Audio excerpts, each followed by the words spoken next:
Hi guys, welcome to another episode. Today is Wednesday, February 26th. The sun is shining. It's a great day. I opted for a more comfortable setting today. Good things are happening.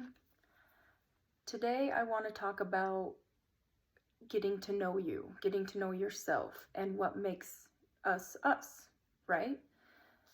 Before I get into that, I wanted to talk about two things. First, I just want to thank everybody from the bottom of my heart for all of the love and the support and the excitement that you've shown me on my journey so far. It doesn't go unnoticed, and it means the world to me. It's so awesome, like having so many people come up and be like, "Hey, I watched your episode," or "Hey, what did you mean by this?" or "Oh, I have somebody in my family going through this." It's just so neat to be connected to so many people. It's really, really made me feel happy and whole and fulfilled and like I'm doing something. And that was the whole goal why I started this. I just wanted to reach people who may be going through some of the things I went through or know somebody who is, and just give them some of the tools that I learned along the way. And the second thing is just to update you. I have on my not drinking. I still haven't, and I feel great. Like, I did not know how much it was affecting me before because my body was so used to it. Like, I have way more energy. It's crazy. I don't just like barely make it through the day because I'm busy. I do a lot, and I was still running every day, but just barely making it through. My mood is a million times better. Like, I have way more patience for people. I actually want to talk and interact with people. I don't feel as foggy. I remember things.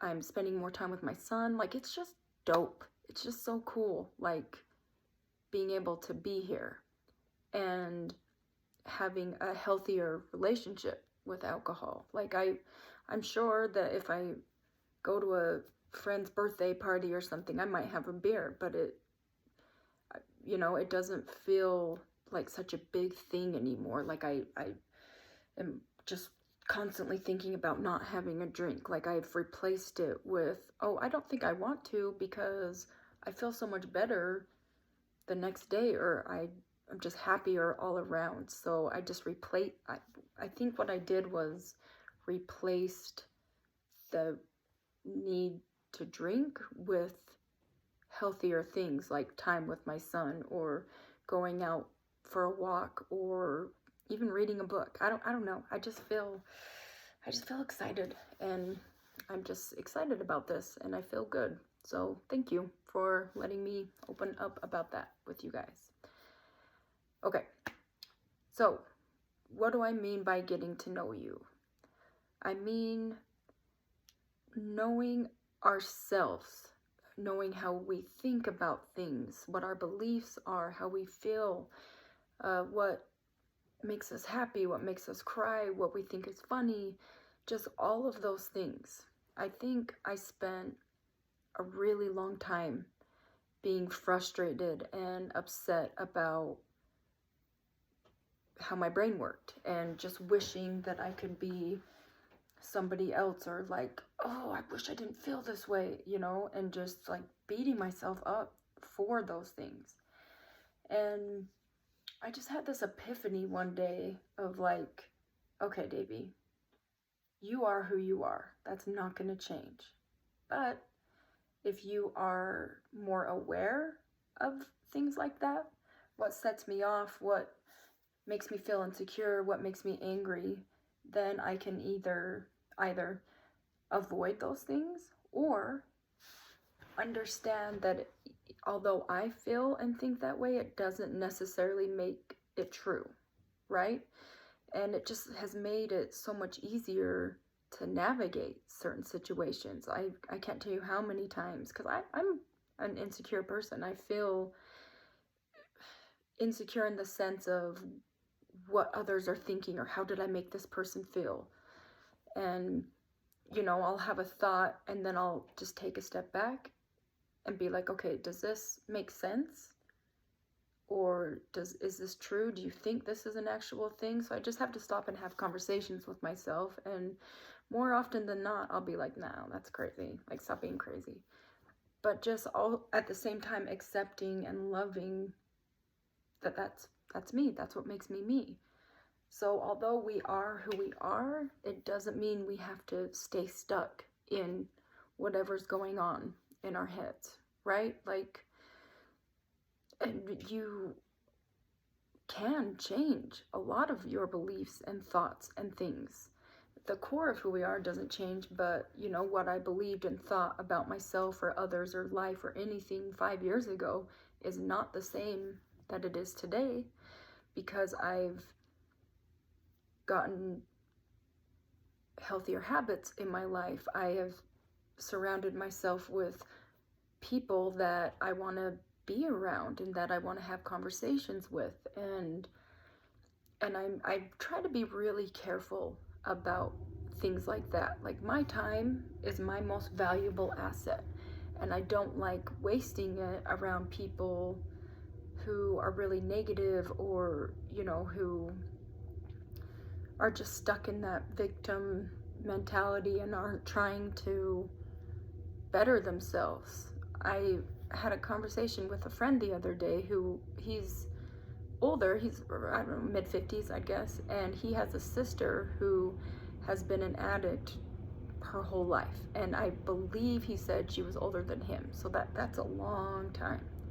And we were just kind of talking about it, and I was like, well, why do you think that she's been on drugs this whole time? Like, why do you think she hasn't wanted to change? And he told me that she had something really traumatic happen to her when she was younger, and that's been the driving force behind this behavior.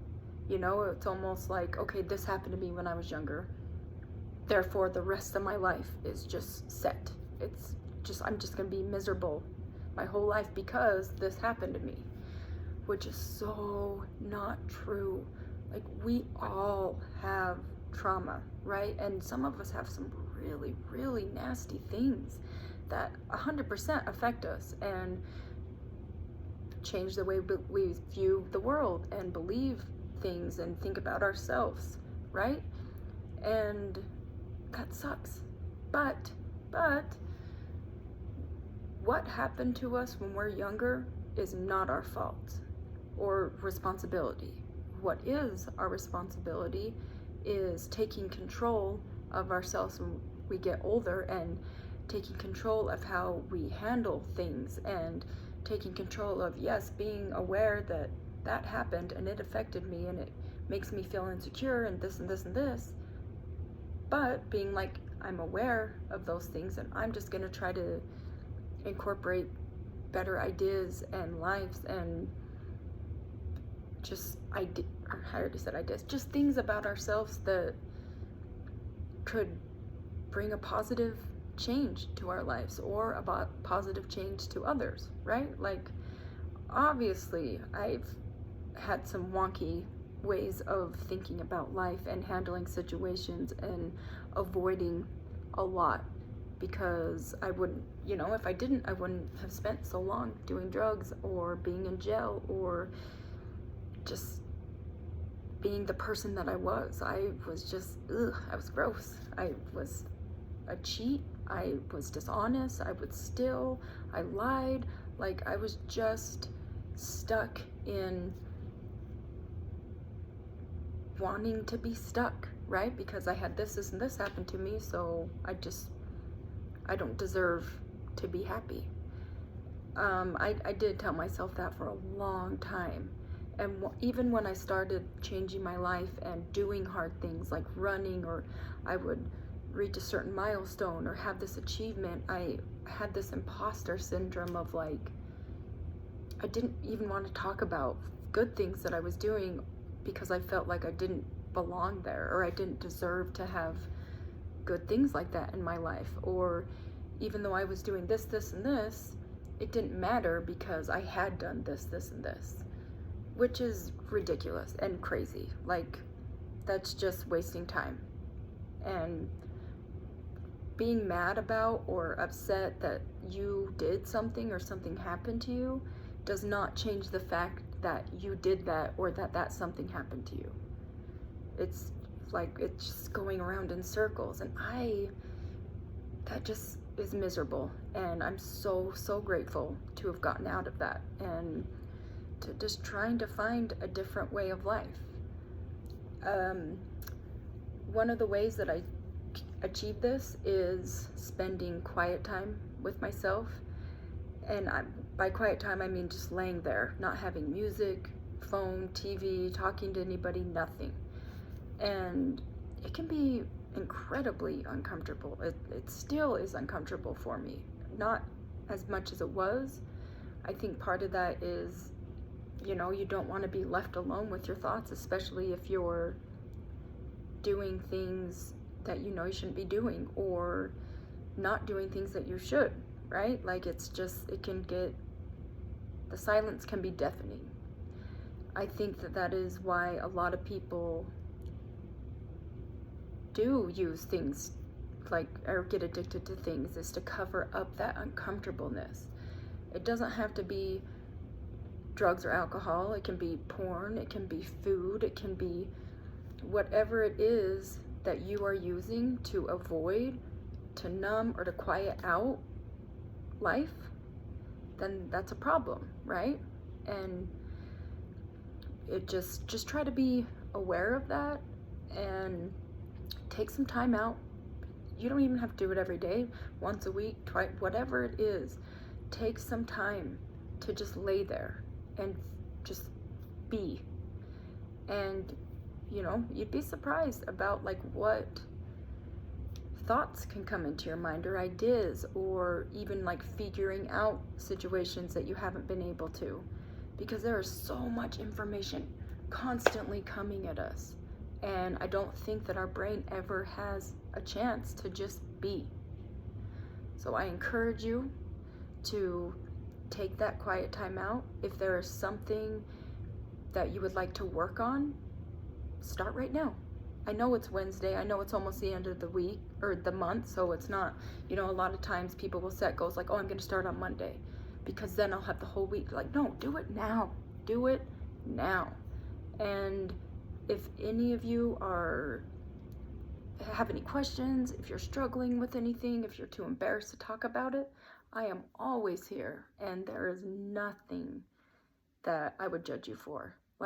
I've pretty much done it all. And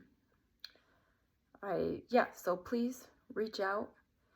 If you feel so inclined, share this video, comment, like, subscribe. If not, I just thank you for your support, and I'm gonna keep doing this because I feel good, and I feel motivated, and I feel excited and inspired. So just thank you. And I'll see you next week.